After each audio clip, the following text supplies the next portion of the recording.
بسم اللہ الرحمن الرحیم۔ رسول اللہ صلی اللہ علیہ وآلہ وسلم نے ارشاد فرمایا، اگر تم میں کسی کو نماز میں مشغول اپنے بھائی کے آگے سے گزرنے کا گناہ معلوم ہو تو اس کے لیے 100 برس کھڑے رہنا ایک قدم اٹھانے سے بہتر ہوتا۔ رسول اللہ صلی اللہ علیہ وآلہ وسلم نے ارشاد فرمایا، جس نے کسی کا کوئی عیب دیکھا اور اس کی پردہ پوشی کی تو وہ اس شخص کی طرح ہے جس نے زندہ درگور کو زندہ کیا۔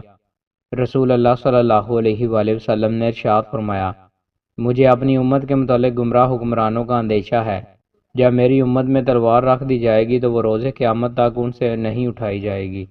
رسول اللہ صلی اللہ علیہ وآلہ وسلم نے ارشاد فرمایا، جب اللہ تعالیٰ کسی گھر والوں کے ساتھ بھلائی کا ارادہ کرتا ہے تو ان میں نرمی داخل کر دیتا ہے۔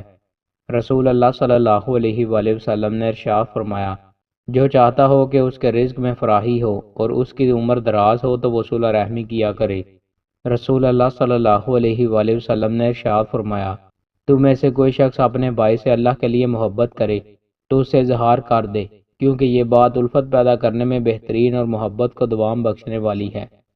رسول اللہ صلی اللہ علیہ وآلہ وسلم نے ارشاد فرمایا، اگر تم گناہ کرو یہاں تک کہ تمہارے گناہ آسمان تک پہنچ جائیں، پھر تم توبہ کرو تو اللہ تعالیٰ ضرور تمہاری توبہ قبول کرے گا۔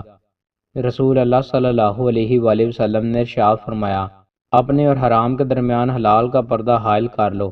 جس شخص نے ایسا کام کیا اس نے اپنا دین اور اپنی عزت بچا لی۔ دل سخت کیوں ہوتا ہے؟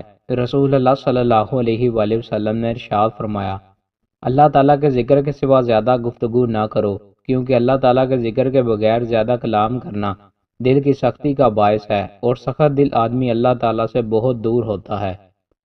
دوستوں، مزید اچھی ویڈیوز کے لیے ہمارے چینل کو سبسکرائب لازمی کریں۔ بہت شکریہ۔